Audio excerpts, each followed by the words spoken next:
welcome back to the channel. Tonight I've got a little bit of a special treat for you. I've been making steak for many years, and I have a secret recipe that I've never shown anyone, not even my wife. So, I figure what better way to finally share it than with you, our subscribers. Feel free, sit back, take a look, take a listen, and maybe try it sometime. Alright, so we're going to start out with one whole sweet white onion cut in halves, one whole portobello cap cut into 1/8 inch to 1/4 inch roughly slices, about three tablespoons of dark brown sugar, about a pinch of black pepper, as well as say roughly a teaspoon of salt, and one small knob of ginger peeled on one side. So we're going to start with taking our sweet white onion halves and cutting them into roughly 1/8 inch slices. Pause it. Alright, so when you have your onion cut into slices, go ahead and try to separate all of the onions out. This is going to be important because we're going to caramelize them later. Once you have them mixed up and separated from one another, this one right here who's stubborn and doesn't want to go anywhere, we're going to go ahead and take all of this, put it into a medium-sized bowl.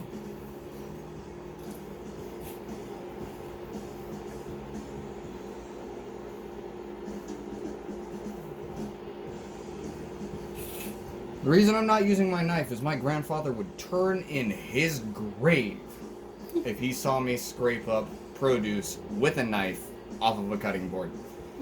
Now, moving on from this, we're going to take our salt and pepper, sprinkle it on, put our brown sugar, and add that in as well. Try to spread it out a little bit. It's just going to make your life a little bit easier. We're going to give this a mix. Try to get it mixed in to your onions and stuck to them as much as possible. I'm making a mess, but hopefully you do better than I do.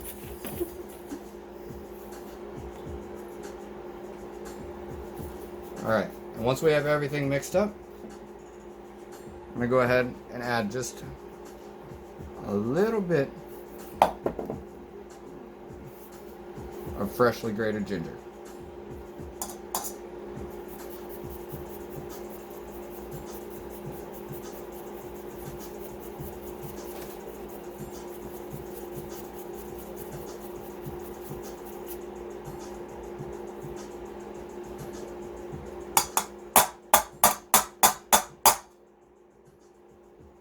Freshly grated ginger is going to add a little bit of a tang and citrus to this otherwise sweet mixture that we've got. Alright, once we've got everything in the bowl, we're going to go ahead and move over to the stove where I have a preheated flat top set to roughly medium heat. We're going to go ahead and grease this up a little bit with fresh oil. Spread that around.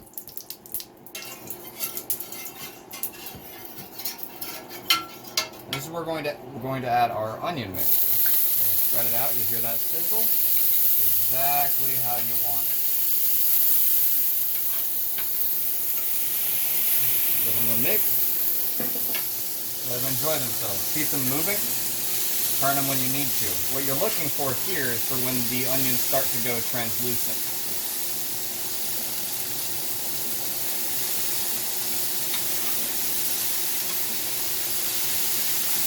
They'll start to become translucent and soften up, and that is when we'll add those mushrooms that you saw earlier. They'll begin to caramelize and begin to develop those sugars that are contained within the onions. It's going to give them a richer, darker, deeper, and slightly more complex flavor than what they started with. Wow, that smells so good. See it there? Now they're starting to stick together. They're starting to soften. We're almost to the point where we can go ahead and add those mushrooms.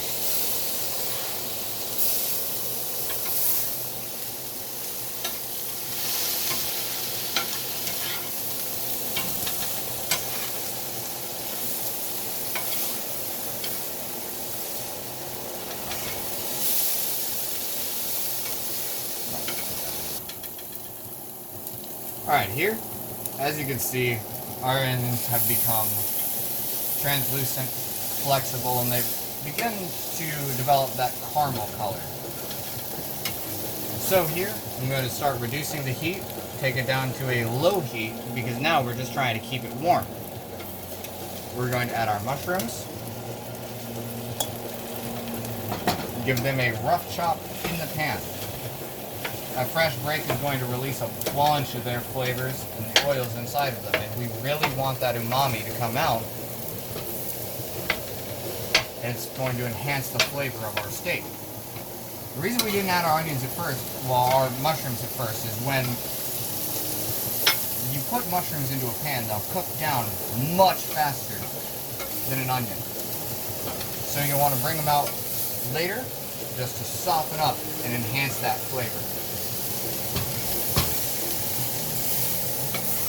If your mushrooms start drying out, feel free to hit it with a little bit more oil. Just to, call it help them along a little bit.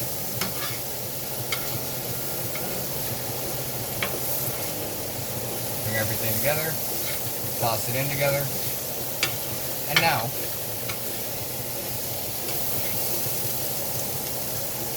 we're going to let these sit and marry up to one another. Get to be good friends while we go prep our steak.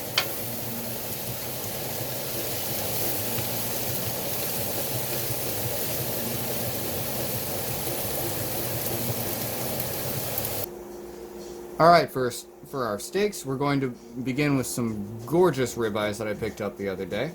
First thing you want to do with a steak is always pat it dry. If you choose to wash it, that's your prerogative. I can't tell you whether to or whether not to. However, once you got it patted dry, you want to let it come to room temperature. It's going to make your steak just that much more tender. And this steak is going to be prepared the same way that I prepare every steak. Begins with a little bit salt,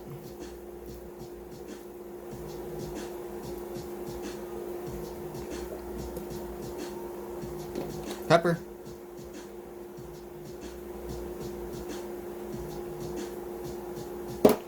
and garlic powder.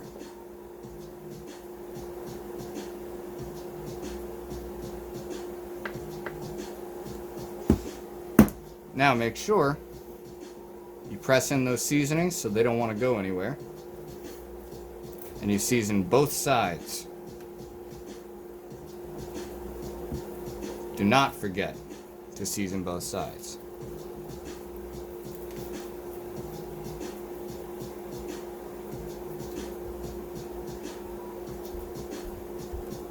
Salt. Pepper. Pepper. And finally, garlic powder. And now, once you press everything in, that's simple, and your steak is ready to go right into the pan. Alright, now that we've got our steaks prepped and our cast iron skillet heated up to screaming hot, we're ready to go. If your cast iron skillet is seasoned correctly, you shouldn't have to worry about greasing it, because these steaks are going to release all of their juices directly in. You hear that? That sound is the Maillard reaction. That's what's going to allow these steaks to brown and sear, and that's what we want. If you look around the edges here, you can see the fat beginning to bubble out around the underside of that steak while it sears. It's going to give it a beautiful, beautiful brown coloring, and it's going to develop those sugars and those proteins into a sweeter, more succulent, much more savory steak. And now we're going to give this a few minutes, about 2 to 3 minutes per side, and this is the perfect opportunity to talk about steak safety. When it comes to steak, all of the bacteria that you think could be on the outside of a steak is entirely present exactly there, on the outside. Nothing penetrates the inside of the meat because it's solid. However, when you grind it, that bacteria can get mixed into the rest. So all that we have to do to make sure that this steak is safe is bring it up to temperature. We can sear both sides and it will be cooked. However, when you grind it, make sure that you cook it all the way through to 145 degrees. As for right now, it may be pink on the middle, which is exactly what we want because that means moisture. As long as the outside is seared, it's going to be safe.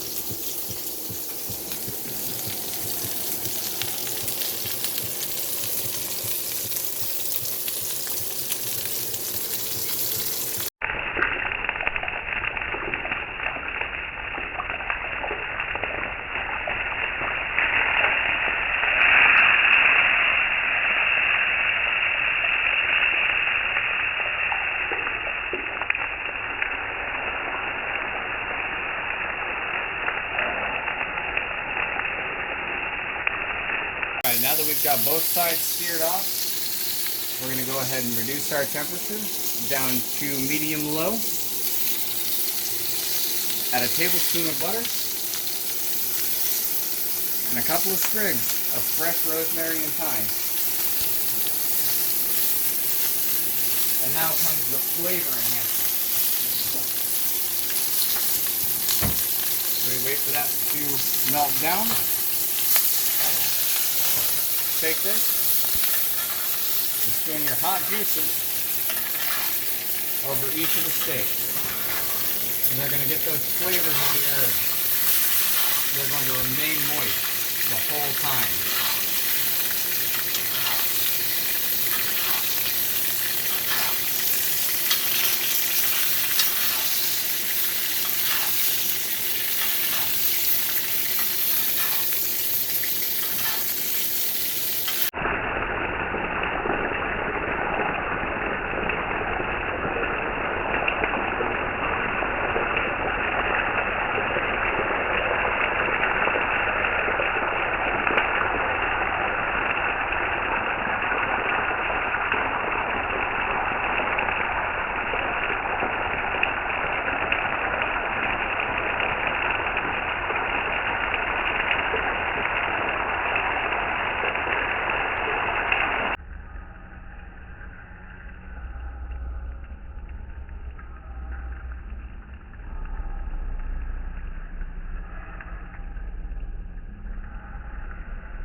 Alright, I have one more lesson on steak for you. Before my wife gets to dig into her favorite steak recipe I have. If you'll notice, on this steak, you see a red liquid. Now, that is not blood. That is a component of the muscle called myoglobin. As you cook a steak, it causes it to release the stored cells that it has, release the liquid that it has in it, and it comes out in the form of a red liquid called myoglobin. Just because myoglobin is released does not mean that your steak is undercooked. It instead means it is the moistest steak that you will get. For my fellow Jamaicans. Now, let's go ahead and cut into this bad boy. Always cut against the grain of your steak. It'll cause for every bite to be that much more tender. Wow. Look at that. Wall to wall, medium rare. That ribbon of fat running through it, that is going to make it so much more tender. Fat equals flavor. That simple.